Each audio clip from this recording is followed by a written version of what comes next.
हद से बेहद में जाने का फॉर्मूला होता है मैं आत्मा मेरा बाबा। जब मैं कुछ और देह अभिमान के आधार से रहता, मेरा कहीं व्यक्ति वस्तु वैभव में रहता, तो हम हद में होते। और जब हम मैं आत्मा हूँ और मेरा एक बाबा है, जब इस भान में आ जाते तो उसको कहते हैं बेहद, है ना। अब हम अपने से पूछें कि हद के स्वभाव संस्कार, हद के नाज नखरे, आलस्य अलबेलेपन के संस्कार हमें तंग तो नहीं करते? क्योंकि बहुत सारे हद के स्वभाव संस्कार अभी हमारा समय, संकल्प, श्वास सब कुछ खर्च कराते हैं। अगर हमारा, बाबा ने आज कहा ना, हमें समय, श्वास, संकल्प, ज्ञान खजाना सब कुछ विश्व कल्याण के प्रति लगाना है, तो वो विश्व कल्याण के प्रति कैसे लगेगा? हर आत्मा की झोली कैसे भरेंगे, है ना। बाबा कहते हैं संकल्प से भी, वृत्ति से भी, दृष्टि से भी, है ना, किसी को संबंध संपर्क से, किसी को वाणी से, हर प्रकार से हमें झोली भरनी है। तो झोली कैसे भरेंगे? जब अपने हद के स्वभाव संस्कारों में सारा खजाना ज़ाया नहीं करेंगे। और सबसे बड़ा खजाना जो है वो क्या है? संकल्प और समय। तो हम अपने आप से पूछें कि हमारा संकल्प और समय कहाँ लगता है ना। जैसे हद के स्वभाव संस्कारों में हम अपना संकल्प और समय कितना गवाते हैं वो चेक करना है। अभी मुझे पीछे एक बहन कहती थी, मैंने कहा सारे दिन क्या करते हो? तो कहती चिंतन मंथन करती रहती हूँ, है ना। तो मैंने कहा चिंतन मंथन कैसे करते हो? कहते बैठ के, सारा काम छोड़ के एक जगह बैठ के 4 घंटे जब मैं बैठती हूँ तभी मेरा चिंतन मंथन होता है। तो मैंने कहा ऐसे तो ये तो चिंतन मंथन, बोले नहीं मुझे ना 4 घंटे लगते ही हैं। 4 घंटे अगर मुझे मी टाइम ना मिले, फ्री ना रहूं, तो मुझे कुछ भी दिमाग में जाता नहीं है। तो आप सोचो कि आत्मा को ऐसे भी स्वभाव संस्कार होते हैं, है ना। मुझे लगता ही है इतना टाइम ना, एक मुरली की पॉइंट मेरी बुद्धि में धीरे धीरे आती है ना, तीर थोड़ी है। बाबा कहते हैं ज्ञान तीर है, ज्ञान तीर थोड़ी है, बहुत धीरे धीरे ऐसे चींटी की तरह घुसता है। 4 घंटे लगते हैं एक पॉइंट को घुसने के लिए बुद्धि में। तो ये क्या है? मेरा स्वभाव है, ये मेरा संस्कार है। तो ये मैंने अपने अंदर तय किया है कि मुझे तो 4 घंटे लगते ही हैं। और ये स्वभाव संस्कार अगर हमने बनाया है तो फिर वही मुरली की पॉइंट जो 1 सेकंड में बुद्धि में बैठनी चाहिए वो 4 घंटे में बैठेगी। तो ऐसे कई स्वभाव संस्कारों में हम फंसे रहते हैं, जिनको हम कहते हैं ये मेरा स्वभाव है, मेरा संस्कार है। पर बाबा कहते हैं मैं आत्मा हूँ, मेरा एक बाबा है, तो मेरा स्वभाव संस्कार क्या है? जो बाप का स्वभाव संस्कार है वो मेरा संस्कार है। मेरा कोई ऐसा संस्कार नहीं है जो मैं कहूँ कि ये मेरा है, मुझे ऐसे चाहिए होता है, मुझे यही ठीक लगता है, मुझे इतना टाइम लगता है, या मेरे ऐसे थॉट चलते हैं। तो ये सारे स्वभाव संस्कार जो होते हैं ये हमने अपने बनाए हैं और उसमें हम रिजिड होकर रहते हैं। अब इसमें जो एक बात ये है कि हमारे अंदर एक आदत है, हम दो गुणों को लड़ाते हैं और मेंटल कंफ्यूजन क्रिएट करते हैं, है ना। जैसे एक छोटी सी बात लेना, मैं जिम्मेवार हूँ और मैं शांत स्वरूप हूँ, ठीक है। अब मैं जिम्मेवार हूँ तो कोई चीज़ गलत हुई, कोई चीज़ ठीक नहीं हुई, कोई नुकसान हुआ, तो मुझे जिम्मेवारी कैसे निभानी है? उसके बारे में परेशान होके। जब मैं जिम्मेवार हूँ और अगर कोई चीज़ गड़बड़ हो गई, लॉस हो गया और मैं परेशान ना हूँ, तो मैं जिम्मेवार थोड़ी हूँ, है ना। क्योंकि जिम्मेवार मालिक को परेशानी रहती है ना, तो मालिक हूँ मैं, तो मालिक परेशान होना तो उसका धर्म है।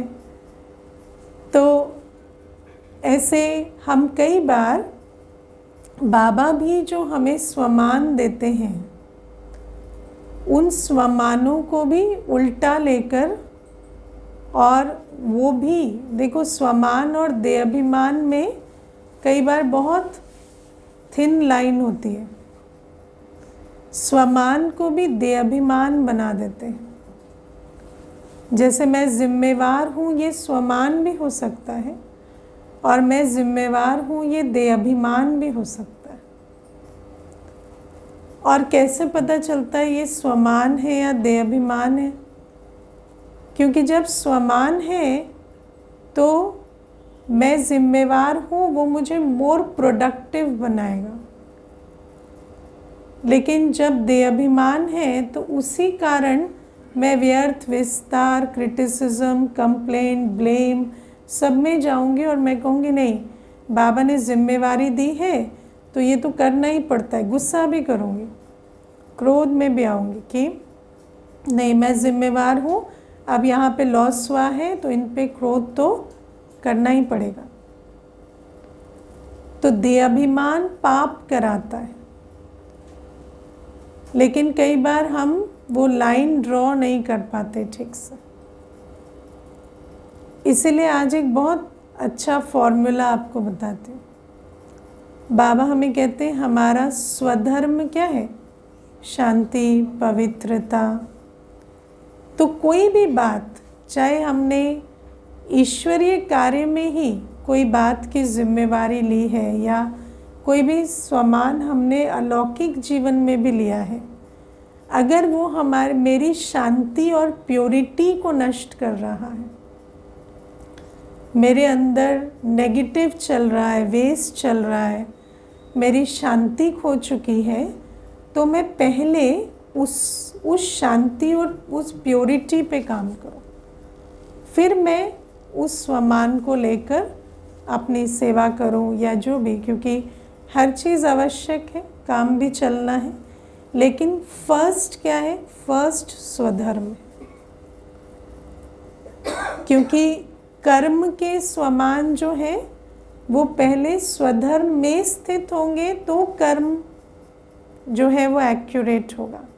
तो अगर कोई भी कर्म या रिस्पॉन्सिबिलिटी या जो भी अलौकिक जीवन में भी मुझे कोई जिम्मेवारी मिली है, अगर वो मुझे मेरे स्वधर्म से हिला रही है तो मैं उसको छोड़ूँ ना, पर मैं 2 मिनट लेकर पहले अपने स्वधर्म में स्थित हो जाऊं, फिर उस जिम्मेवारी को मैं निभाऊं।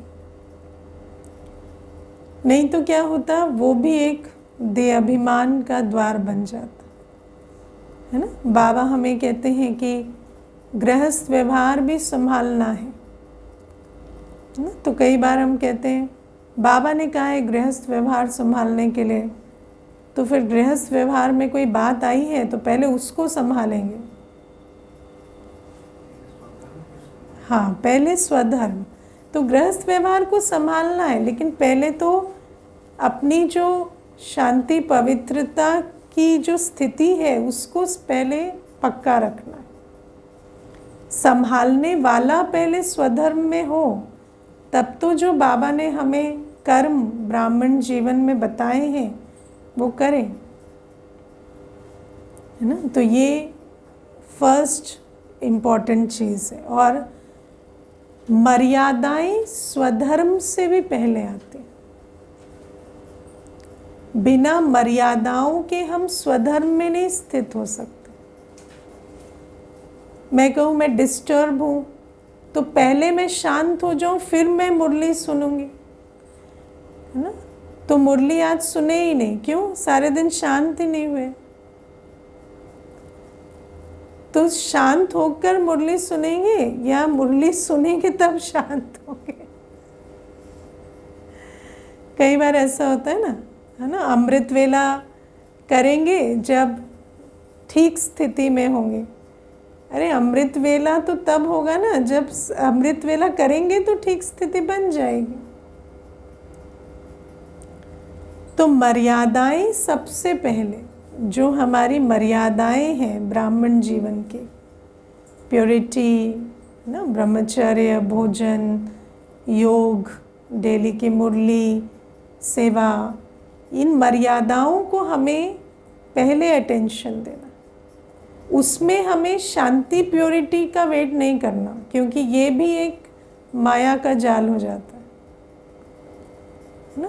अवस्था ही ठीक नहीं थी, ध्यान नहीं लग रहा था तो मुरली में ही जाना छोड़ दिया, है ना। मुरली में जाकर क्यों सोना है? गद्दे पे सोते हैं आराम से। फिर एक दिन नींद पूरी हो जाएगी तो मुरली में जाके बैठेंगे, वो नींद कभी पूरी नहीं होती। तो पहले मर्यादाएं, फिर स्वधर्म, फिर बाकी जो स्वमान है उनको लेना है। जैसे ना कल ही किसी से बात हो रही थी तो कहा कि बाबा कहते कम खर्च बाला नशीन, ना, इकोनॉमी में रहना है। लेकिन इकोनॉमी है या नहीं है उसके बारे में इतना सोचा कि अशांत ही हो गए। इसमें ज़्यादा पैसा तो नहीं लगा दिया तो इतना सोचा कि अशांत ही हो गए तो फिर उस बात को छोड़ देना, क्योंकि जहाँ शांति खुशी चली जाए, जहाँ मन में ओवर थिंकिंग आने लगे, है ना, अनेक प्रकार के संकल्प चल गए, तो फिर उसमें पहले शांत हो जाओ। जो भी है ड्रामा, और शांत होने के लिए बाबा ने हमें 3 बिंदु दिए, आत्मा, बाबा, ड्रामा। बिंदु लगाओ, शांत हो जाओ। फिर नेक्स्ट इकोनॉमी के बारे में सोचना। फिर मानो पता भी चला कि अच्छा ये चीज़ ऐसा नहीं, ऐसा भी कर सकते थे, तो उसको नोट करके रखो, अगली बार उस चीज़ पर अटेंशन देना, है ना। या कोई भी बात, जैसे बाबा हमें कहते हैं कि किसी भी आत्मा की जब हम सेवा करते हैं तो हमें उस आत्मा के साथ, है ना, युक्ति युक्त व्यवहार करना है या स्नेह युक्त संबंध संपर्क में आना है। लेकिन अगर सेवा करते हुए वो स्थिति नहीं रही तो फिर 5 मिनट नहीं रही, लेकिन वो 5 मिनट के बारे में सोचते सोचते फिर आगे भी, या एक बोल उल्टा निकल गया तो फिर ये सोचते रहते कि नहीं ऐसा नहीं बोलना था, और उसके बाद बाकी कॉन्वर्सेशन मैंने क्या की वो पता ही नहीं चल रहा। तो बाबा इसीलिए हमें कहते हैं कि जिस भी बात में हमारे मनसा में भी इम्प्योरिटी आई, कोई भी संकल्प चले, ब्लेम चला, कोई भी क्रिटिसिज्म चला, कंप्लेंट चला, है ना, या आप सोचो कि कई बार इसमें चले जाते हैं, व्यवस्था ऐसी होनी चाहिए, एक ब्राह्मण ऐसा होना चाहिए दूसरे के लिए भी, है ना। मानो आप जिस कमरे में रह रहे हैं, मधुबन जाते हैं तो ब्राह्मणों के साथ रहते हैं ना, आप जिस कमरे में रह रहे हैं ब्राह्मण सो के नहीं उठा अमृत वेले, है ना। तो अब राइट बात है ना, ब्राह्मण को तो सो के उठना चाहिए, लेकिन वो तो उठा नहीं तो अभी आप क्या कर रहे हैं, 4 बजे ये सोच रहे हैं कि इसको उठाऊं या नहीं उठाऊं, या मुझे यहाँ क्या करना चाहिए, है ना। तो पहले तो आप अपनी मर्यादा फॉलो करो। मुझे 4 बजे बाबा के कमरे में होना चाहिए, मैं यहाँ बैठकर उसके बारे में क्यों सोच रहा हूँ। इसलिए मैं आत्मा, मेरा बाबा मेरी ये ड्यूटी वो ड्यूटी वो बाद में। पहले तो मैं अपनी मर्यादा का पालन करूं, पहले मैं अपनी स्थिति को ठीक रखूं। दूसरे को प्रश्न पूछने का मुझे हक कहाँ है। वो सोए सोए हो सकता है मीठे सपने देख रहा हो, मैं तो जाग कर उल्टे संकल्प चला रहा हूं। तो उससे भी बुरी अवस्था है ना मेरी। तो इसका मतलब ये नहीं है कि उसके साथ मीठे सपने देख लेने हैं, है ना। वो भी एक माया आ जाती है कि इससे तो अच्छा है कि, है ना, हमारे इतने उल्टे संकल्प चलते हैं, तो उससे अच्छा हम मर्यादा ही तोड़ दें। तो बाबा हमें ये बातें समझाते हैं कि हद से बेहद में जाने के लिए हमें हद के स्वभाव संस्कारों को, है ना, मुझे आलस्य अलबेलेपन के संस्कारों को, मुझे इतनी नींद चाहिए ही होती है ना, इतना अगर साइलेंस का मुझे वायुमंडल ना मिले तो मैं डिस्टर्ब हो जाता हूँ। नहीं, लेकिन ये सब क्या है, ये सब तो एक्सक्यूजेस हैं।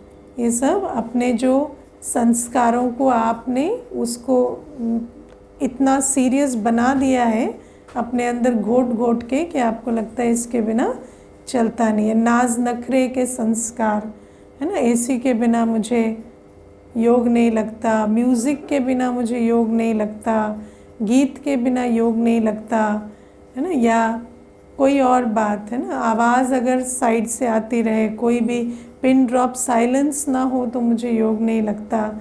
तो बाबा कहते हैं अभी कलयुग में तुम्हारे इतने नाज नखरे कौन उठाएगा। तो इतने नखरों के भी संस्कार होते हैं। मैंने एक माता को देखा, वो कहती मैं डिस्पोजेबल में ही ब्रह्मा भोजन खाती हूँ, है ना। तो अरे है तो खा लो, नहीं है तो फिर उसमें, है ना, इतने संकल्प क्यों चलाने। ब्रह्मा भोजन जैसे सर्व किया जा रहा है वैसे स्वीकार कर लेना है।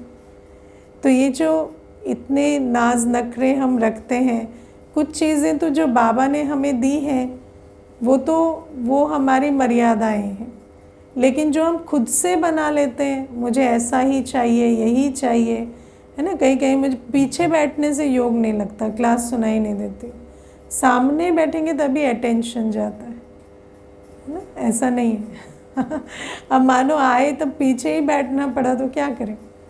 तो फिर वहाँ पर हमें पीछे भी बैठकर जानना है कि मुझे बाबा की मुरली ठीक समझ में आएगी, बातें ठीक समझ में आएंगी। तो बाबा हमें कहते हैं ये सारे जो हद के स्वभाव संस्कार हैं, बाबा हमें क्या कहते हैं, कोई पीछे भी बैठा होता है तो मैं इमर्ज करके उसको सामने ले आता हूँ। तो मुझे बाबा की दृष्टि से देखना है कि मैं पीछे नहीं, मैं तो आगे बैठा हूँ। तो बाबा हमें ये बातें समझाते हैं। और आप विचार करो, हमारा सारा दिन कितने हद के स्वभाव संस्कारों में जाता है ना। मुझे घर ऐसा ही क्लीन अच्छा लगता है ना, क्लीन रखो, लेकिन ऐसे थोड़ी कि 4-5 घंटे आप रोज़ सफाई करते रहो। तो ये सब भी क्या है। तो बाबा हमें कहते हैं कि फिर वो जो समय, श्वास, संकल्प जो भी तुम्हें सेवा में लगाना था वो कहाँ से लगेगा, है ना। या मुझे किसी को नाराज़ करना अच्छा नहीं लगता, लेकिन उस नाराज़ ना करने में, है ना, नाराज़ करना मतलब क्या, हम अपनी मर्यादाएं तोड़कर भी किसी को राज़ी रख रहे हैं। कोई मुझसे अपसेट ना हो, हम किसी को दुख ना दें। लेकिन बाबा ने ये थोड़ी कहा है कि किसी को अपनी मर्यादाएं छोड़ के सुख दो या दुखी मत करो। अब पतित आत्मा तो उसी से सुखी होती है कि आप अपनी मर्यादाओं में ना रहो। लेकिन वो हमारी स्टेट नहीं है। तो हमें अपनी मर्यादाओं का, अपने स्वधर्म का पहले ध्यान रखना। फिर ऑफ कोर्स हम किसी को दुख नहीं देते, किसी को नाराज़ नहीं करते, लेकिन कई बार इसमें भी बहुत अपने आप ही लड़ा देंगे दो बातों को, है ना। कि हम अगर ज्ञान योग करते हैं या सेवा करते हैं तो ये फला नाराज़ होता है, तो बाबा ने कहा है किसी को नाराज़ नहीं करना। दीदी आज ही तो कहा है, बाबा ने कहा है किसी को नाराज़ नहीं करना, तो मैंने वो छोड़ दिया, सेवा भी छोड़ दी, मुरली भी छोड़ दी, सब कुछ छोड़ दिया, क्योंकि वो नाराज़ हो रहे थे। और बाबा ने ही कहा है ना नाराज़ मत करना, लेकिन बाबा ने तो कहा है कभी मुरली मिस नहीं करना, बाबा ने तो कहा है बलियार जाना। तो क्या करेंगे, कहेंगे बाबा ने ये भी कहा वो भी कहा, तो अब कैसे कन्फ्यूजन कैसे दूर करें। तो कन्फ्यूजन ऐसे दूर होता है कि पहले मर्यादाएं, है ना, फर्स्ट स्टेज में मर्यादाओं को चेक करना है। जो चीज़ हमें मर्यादा से हटाती है, वो भले ही बाबा ने मुरली में कही है, वहाँ मुझे क्लैश नहीं लाना। बल बाबा ने कहा किसी को दुख मत दो, नाराज़ मत करो, लेकिन फर्स्ट मर्यादा है, मर्यादा तोड़ के मुझे किसी को सुख नहीं देना, किसी को राज़ी नहीं करना। सेकंड मेरा स्वधर्म है।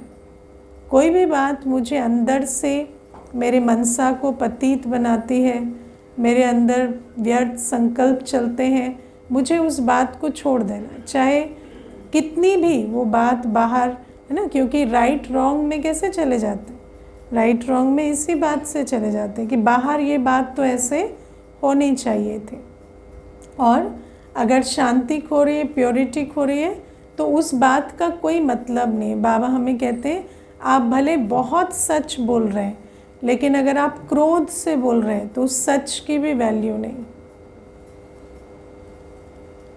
ना। तो बाबा हमें कहते हैं पहले मर्यादाएं हैं, फिर स्वधर्म है, फिर जाकर बाकी चीज़। और जब हम इस चीज़ को समझ कर चलेंगे तब हम, क्योंकि ब्राह्मण जो है ना वो दो अवगुण गुण को नहीं लड़ाते, वो गुणों को लड़ाते। ब्राह्मण मुरली की ही 2 पॉइंट को लेके अपने अंदर खिचड़ी पका देंगे। बाबा ने ये भी कहा है, बाबा ने ये भी कहा और अपनी सुविधा के हिसाब से, जैसा उनका देहाभिमान है ना, उस देहाभिमान के हिसाब से ब्राह्मण अपने पसंद की पॉइंट चुन लेता है ना।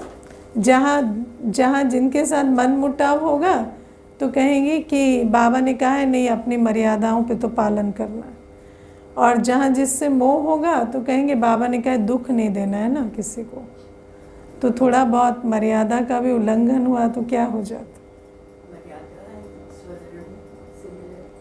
मर्यादा मीन्स खाना पीना, उठना बैठना, सोना, देखना मुरली सुनना, योग, हमारी दिनचर्या मनचर्या जो बाबा ने दी है, जो श्रीमत है, उस श्रीमत भी जो स्थूल है पहले वो खंडित ना हो। फिर सूक्ष्म श्रीमत जो है वो आती स्वधर्म में, कि आप अपने दृष्टि वृत्ति स्थिति को पवित्रता या शांति से दूर न लेकर जाए, ठीक है ना।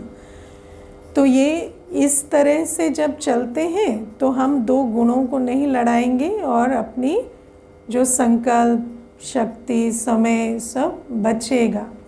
तब तो जाकर बेहद की वृत्ति रख सकेंगे, तब तो हर आत्मा की अंजलि भर सकेंगे। क्योंकि आज तो हद की प्रवृत्ति में हम इतना फंसे हुए हैं अपने ही स्वभाव संस्कारों में, है ना।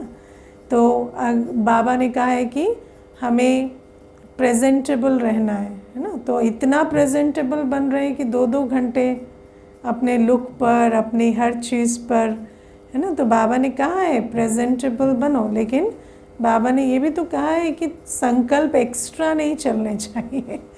किसी भी चीज़ में मेरे एक्स्ट्रा संकल्प चले तो मैं शांत थोड़ी रहा, तो फिर उस बात पर हमें पहले रहना। तो ये जो सारी चीज़ें, आप अपने संकल्पों की लिमिट सेट करते हैं कि किस चीज़ में कितने संकल्प चलाने हैं, ना, चाहे कितना भी बड़ा डिसीजन हो, छोटा डिसीजन हो, किसके प्रति कितने संकल्प चलाने, कितना समय देना है ना। कुछ डिसीजन ठहर के लिए जाते हैं, वो अलग है ना, लेकिन समय संकल्प आप कितना दे रहे हैं उस पर लिमिट होती। समय संकल्प ज़ाया ना करना माना ये नहीं होता तुरंत ले लेना डिसीजन। कई बार कुछ डिसीजन होते हैं जिनको आपको थोड़ा टाइम देना होता है, और आप एक नज़र रखते हैं उन बातों पर कि जो उस डिसीजन से प्रभावित होती है, जो फैक्टर्स उसमें इन्फ्लुएंस करते हैं, लेकिन ओवर थिंकिंग तो नहीं हो रही। आप अपना पूरा टाइम एनर्जी तो उसी में नहीं लगा रहे, वो देह अभिमान है ना। सारे दिन उसी के बारे में सोचते रहे, उसी के बारे में समय देते रहे, ये देह अभिमान है। तो बाबा हमें कहते हैं वहाँ से सब कुछ थोड़ा सेव करेंगे, है ना, हद के दुनिया से, तब तो बेहद में हम लगाएंगे। और बाबा कहते हैं बेहद में हर एक को, चाहे वो हमारे सामने है चाहे दूर है, हमें सदा हर एक को कुछ ना कुछ देते रहना है। चाहे शुभ भावना से हो, वृत्ति से हो, संकल्पों से हो, मनसा से हो, चाहे कोई सामने है तो श्रेष्ठ महावाक्यों से हो, चाहे स्नेह के संबंध संपर्क से हो, है ना। हम हमेशा ये ना सोचें कि ज्ञान देना ही ज़रूरी है। पहले तो स्नेह के संबंध संपर्क से स्नेह देना। अगर कोई आत्मा हमारे आसपास है और अगर हम उसे निस्वार्थ स्नेह से, है ना, अगर हम दो बोल भी बोलते हैं, कोई ज्ञान के बोल नहीं है पर जस्ट स्नेह के बोल भी बोलते हैं, या उनकी जो वो जिन चीज़ों के बारे में कंसर्न है उन कंसर्न्स को भी थोड़ा सा एड्रेस करते हैं, तो भी उस आत्मा को बहुत राहत मिलती। मुझे कल एक भाई आए थे तो मुझे कहते हैं कि मुझे यहाँ आना बहुत अच्छा लगता है, बहुत कम आते, कभी कभी ऐसे आ जाते। तो मैंने कहा रोज़ क्यों नहीं आते? तो कहते वो उतनी शक्ति नहीं है मेरे में, लेकिन मैं जब भी मुझे लगता है ना कि मैं दुनिया में अकेला हूँ तो मैं आ जाता हूँ। मुझे लगता है मेरा एक घर तो है, कोई तो है जो मुझे थोड़ा सुनेगा या मुझे एटलीस्ट बैठने को जगह देंगे। ऐसा नहीं है कि कहेंगे कि नहीं ये टाइम नहीं है। तो आप सोचो कि कितना आत्माओं को इस चीज़ से भी राहत मिलती है। हो सकता है उस आत्मा का आगे पार्ट हो, लेकिन अभी उसका वो पार्ट नहीं खुला है कि वो बाबा से कुछ डायरेक्ट ले या ऐसा, लेकिन कुछ तो मिले ना। तो बाबा कहते हैं चाहे कोई सामने हो चाहे दूर हो, हमें हमेशा हर आत्मा को कुछ ना कुछ देना है। लेकिन आज तो हम जो सामने हैं उसको भी क्या देना है वो देख नहीं पाते। उसको क्या चाहिए वो देख नहीं पाते, क्योंकि कई बार आत्माओं को वो देते हैं जो हम देना चाहते हैं। वो नहीं देख रहे कि उसको क्या चाहिए, है ना। भले ही आप उसको वो दो जो बाबा कहता है देना, लेकिन कम से कम उस रास्ते से तो जाए कि उसको भी लगे कि उसकी भावना पूरी हुई, है ना। कोई सम्मान चाहता है, आप उसे शिक्षा दे रहे, है ना। देह अभिमान वाला तो सम्मान ढूंढता है और आपने उसको कह दिया आपका सब कुछ गलत है, मेरा वाला ही राइट है। तो उसको वो सम्मान जो ढूंढ रहा है उसको तो वो बात अच्छी नहीं लगती ना। तो भले ही आप उसको दो जो राइट है, लेकिन पहले क्या दो, आप राइट हो। उसके बाद अपना वाला दो ना। जब आप राइट हो कहोगे वो भी आपको कहेगा आप भी राइट हो। तो बाबा हमें कहते हैं इतना फ्री तो हमें बुद्धि से होना पड़ेगा ना, और इतना हमारी दिल बड़ी होनी चाहिए कि हम देख सकें, समझ सकें और आत्मा की झोली जो है वो भर सके। तो ये बात आज बाबा हमें समझाते हैं। और फिर बाबा आज हमें बहुत सारे, आज की मुरली में इतनी पॉइंट्स हैं। आज बाबा ने हमें मन बुद्धि को शुभ और शुद्ध रखने के विषय में भी कहा। मन बुद्धि शुद्ध और शुभ कैसे रहते हैं? हाँ, जब सदा बाबा की याद और ज्ञान के मंथन में रहते हैं, है ना। क्योंकि जब भी हम बातों को देखते हैं, व्यवहार को देखते हैं, परिस्थितियों को देखते हैं, तो हमारे अंदर के पुराने संस्कार ट्रिगर होते हैं। लेकिन जब हम बाप को देखते हैं, जब हम ज्ञान को याद करते हैं, तो हमारे जो शुद्ध संस्कार हैं वो इमर्ज होते हैं। तो इसलिए सब कुछ देखते सुनते भी हमें बाबा की याद में ज्ञान स्वरूप अवस्था में सदा रहना है। और जैसे आज बाबा ने कहा ना, सत्यता, तो हर कर्म में सत्यता, हर कर्म में हम वो जो कवर है उसको ना देख के जो ट्रूथ है उसको देख पाएँ, राज को देख पाएँ, तब जाकर हमारी बुद्धि क्लीन एंड क्लियर रहेगी। नहीं तो क्या होगा, चीज़ों को, बातों को देखते हैं, लोगों को देखते हैं, तो हमारी बुद्धि क्लियर नहीं रहती। उस समय पर हम नाराज़ हो जाते हैं। राज को नहीं देखते हैं तो नाराज़ हो जाते हैं। अब राज क्या है? आज बाबा ने 2 बातें कही हैं राज के बारे में। एक, जो राज को जानता है वो कभी खुद से नाराज़ नहीं होता, खुद से दिल शिकस्त नहीं होता, है ना। क्यों नहीं होता? क्या ऐसा राज है जो हम जानते हैं जिससे हम दिल शिकस्त नहीं होते?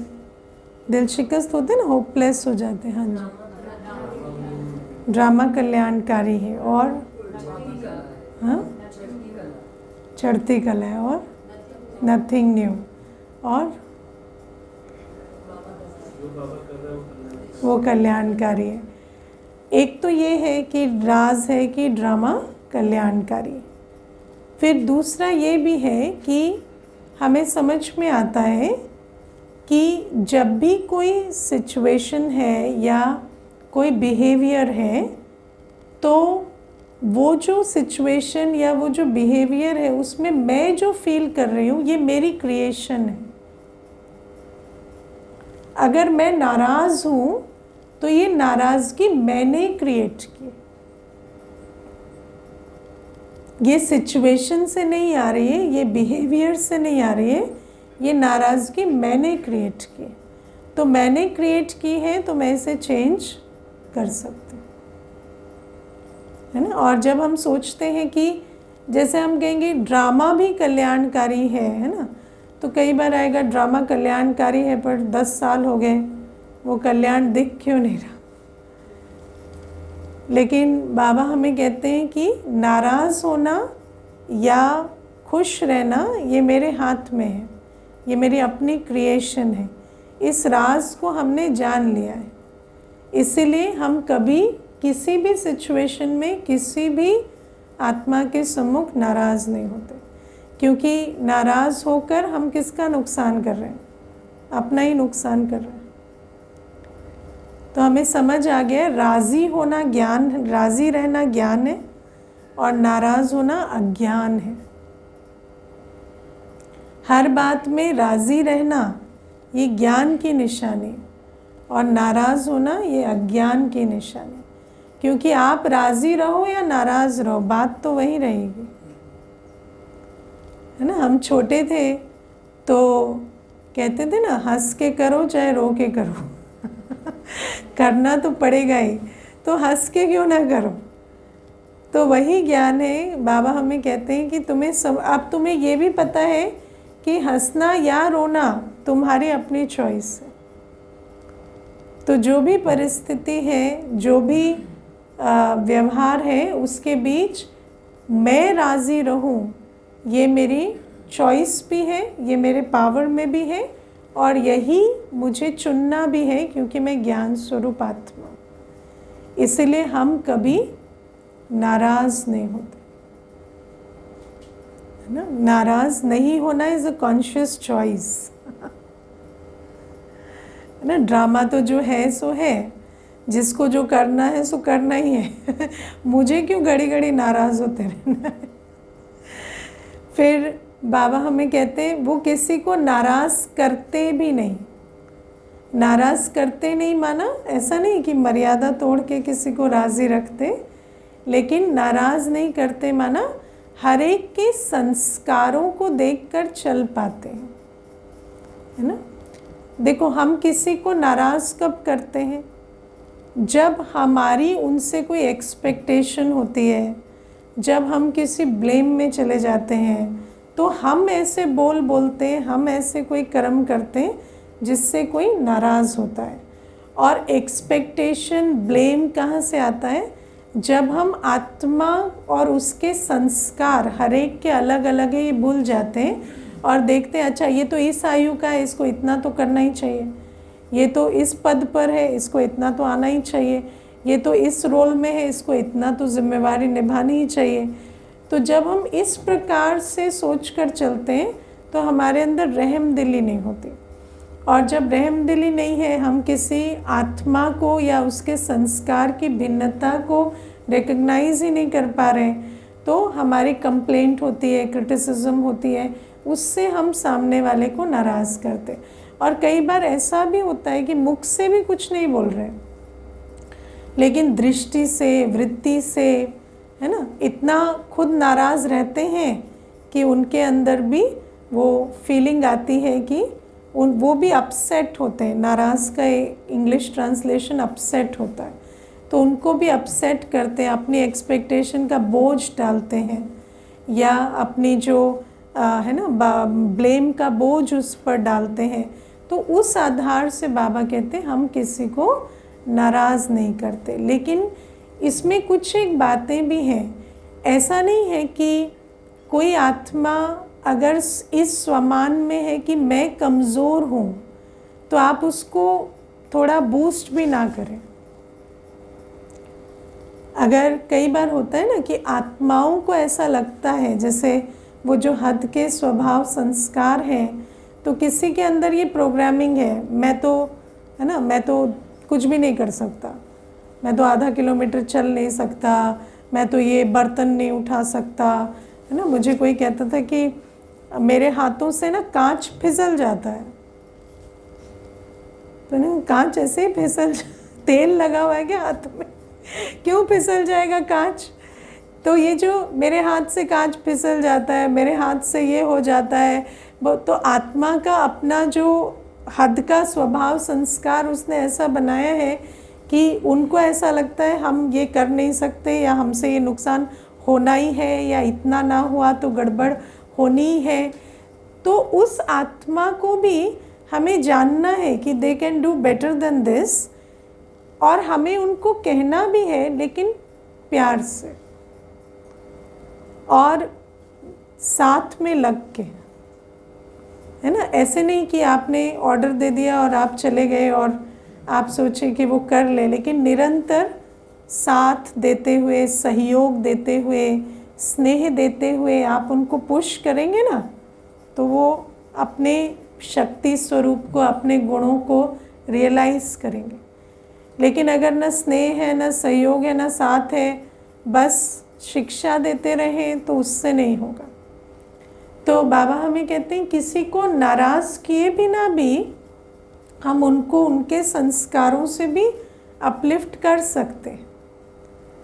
तो ऐसा नहीं कि बस मुझे किसी को नाराज़ नहीं करना, मुझे संस्कारों को समझना है, मुझे ये भी समझना है कि इस आत्मा का अभी कमज़ोर संस्कार है, लेकिन अगर आप उसको स्नेह, सहयोग और शक्ति देंगे तो वो भी आगे बढ़ सकता है ना। लेकिन अगर आप उस चीज़ के लिए उसको बार बार ब्लेम करेंगे, या अपनी एक्सपेक्टेशन का बोझ डालेंगे, या मैं डिसअपॉइंट हो गया क्योंकि आपने ये नहीं किया या ऐसा नहीं किया, तो फिर उससे वो आत्मा जो है वो अपसेट होती है। तो बाबा कहते हैं हम किसी को दुख नहीं देते, हम किसी को अपसेट नहीं करते। हम ये भी समझते हैं आत्मा में बहुत शक्ति है, आज जो नहीं कर रहा वो कल बहुत कुछ कर सकता है, और हम ये भी समझते हैं कि उसको किस विधि से कराना है ना। तो बाबा हमें ये 2 बातें, क्योंकि मोस्टली ये आज मुझे बहुत इंटरेस्टिंग लगा, क्योंकि ज़्यादातर जब हम नाराज़गी की सब्जेक्ट सुनते हैं ना, तो एक हम नाराज़ नहीं होते वाली सब्जेक्ट होती है, लेकिन हम नाराज़ करते नहीं, ये बहुत रेयर मैंने इस पर इतनी मुरली सुनी है। तो बाबा ने आज ये बहुत अच्छा हमें समझाया। और बाबा कहते हैं जो सत्यता को देखते हैं, है ना, और सत्यता क्या है, मैं अपने थॉट फीलिंग की क्रिएटर हूँ और हर आत्मा अपने संस्कार से बंधायमान है और संस्कार परिवर्तनशील हैं, लेकिन संस्कार शिक्षा देने से परिवर्तन नहीं होते। संस्कारों को शिक्षा प्लस सहयोग प्लस स्नेह सब कुछ से परिवर्तन किया जा सकता है। तो ये सारे राज को समझने से हम किसी को नाराज़ करते भी नहीं। और बाबा ने आज क्लीन और क्लियर बुद्धि के लिए बहुत डायरेक्शन दिए, क्योंकि बाबा कहते हैं कि जब तुम्हारी बुद्धि, हाँ, क्योंकि आप देखो हमारे अंदर बहुत सारा कचरा है, तो स्वभाव संस्कारों का भी है, मेमोरीज़ का भी है ना, बहुत सारी मेमोरीज़ भी है। तो जब तक दिल साफ नहीं होगी तो वो क्लीन और क्लियर बुद्धि नहीं होगी, क्योंकि दिल साफ नहीं होती, स्वभाव संस्कारवश भी कहीं ना कहीं मन बुद्धि इस दुनिया की बातों में फंस जाती है। और जब कोई भी बात में मन बुद्धि फंस जाती है तो उस समय वो बाबा को, ज्ञान को भूल जाती है। और बात का चिंतन करेंगे तो मन बुद्धि की स्वच्छता खत्म हो जाती है। लेकिन कई बार कोई बात भी नहीं होती, लेकिन अपने ही अंदर जो मेमोरीज़ हैं उनका किचड़ा भी इतना है कि उस कारण भी बाबा से बुद्धि योग हट जाता है और ज्ञान भी उस समय बुद्धि से गायब हो जाता है। तो उन मेमोरीज़ का क्या करें, ये थोड़ा सा आज देखेंगे। तो आप देखो, जब हम कोई मेमोरी क्रिएट करते हैं तो आप देखना कोई सिचुएशन जिसमें आपने एक सैड मेमोरी क्रिएट की, वो सेम सिचुएशन कोई और आपको सुनाता है कभी कि सिमिलर सिचुएशन मेरे लाइफ में थी, लेकिन मैंने बहुत प्रेरणा ली उससे, और ये सिचुएशन मेरे लिए एक स्टेपिंग स्टोन बनी, जहाँ मैंने शक्ति भी धारण की और गुण भी धारण किया और ज्ञान को भी अप्लाई किया। तो बाबा हमें कहते हैं कि जब हम कोई भी परिस्थितियों को याद करते हैं पीछे की, तो ये याद ना करें कि उस समय मुझे कैसा फील हुआ, ये याद करें कि उसने मुझे क्या बनाया। और जब आप उस आधार से अपनी हर मेमोरी को, क्योंकि जब भी कोई बात आती है तो वो उस फीलिंग के पैकेज को लाती है कि मुझे ये फील हुआ, लेकिन उस समय बुद्धि का उपयोग कर कर अपने आप से पूछें कि वो बात अगर नहीं हुई होती तो आज आप यहाँ होते क्या, या आज आपको जो समझ है या जो शक्ति है, या बाबा को आप जो रिकग्नाइज़ करते हो, या कोई भी जीवन में आप बातें देखो आज, तो ये इस प्रकार से नहीं होती अगर वो बात नहीं होती। तो उस बात को बार बार उगारने से वो मेमोरीज़ बिटर से स्वीट हो जाती, फिर आप उन मेमोरीज़ को भी शुक्रिया कर पाते।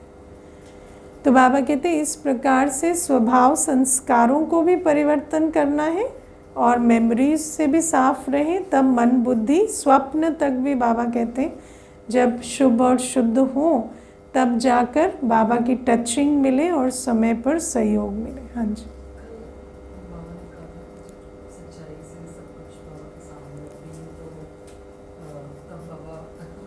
हल्का कर दे। तो अगर मैं ये सोचती हूँ वापस उन्हीं बातों को सोचेंगे तो अगेन वही बात हो जाएगी। नहीं, वो सोचेंगे नहीं, आती जब है तब। But then we think of those things which we did wrong in the past. हाँ, ना कि कुछ पाप अच्छा, हुए तो वो सामने रखने हैं। So I was thinking when if I rethink all that then नहीं, बट यू विल रीथिंक। देखो, जब भी कोई चीज़ बुरी होती है तो हमें तो आता है ना, मेरे से पाप कर्म हुआ है तो होगा। मुझे एक भाई कहता था, वो छोटा था, तो कहता कि मेरे हाथ से ना मेरी माँ को बहुत चोट लग गई थी इट वॉज ऐसे इंसिडेंट हो गया। तो कहता मुझे जीवन में कभी भी कुछ भी होता है ना, मुझे ऐसा लगता है ये उस वजह से हो। तो हम तो वैसे भी अपने पाप कर्मों से छूट थोड़ी पाते, और कई बार कॉन्शियस मेमोरी भी नहीं होती, तो हमारे अंदर जो फीलिंग्स होती है कि मुझे इससे ज़्यादा नहीं मिलेगा, मैं इतना डिज़र्व, इससे ज़्यादा मैं डिज़र्व नहीं करता, या मैं इससे ज़्यादा कर नहीं सकता, वो जो लिमिटेशंस हैं। आप देखना, अगर आपको बहुत कुछ बहुत अच्छा मिल जाए तो भी आप उसको हजम नहीं कर सकेंगे कई बार। That is because of the पाप कर्म। और जिस चीज़ को आप एम्ब्रेस ही नहीं कर सकते वो आपके पास रहती भी नहीं। तो इसीलिए चाहे अट्रैक्ट करने की बात है, चाहे कोई चीज़ आई है उसको एम्ब्रेस करने की बात है, ये सारी जो लिमिटेशंस हैं हमारे अंदर, ये हमारे पाप कर्मों के बोझ से होती है। तो उससे तो हमें खाली होना ही पड़ेगा ना। You have a sense of self, मैं पापी हूँ, अगर पाप किए तो पाप सबने किए, तो फिर वो बुद्धि में एक पर्दे या लिमिट की तरह वो रहता है।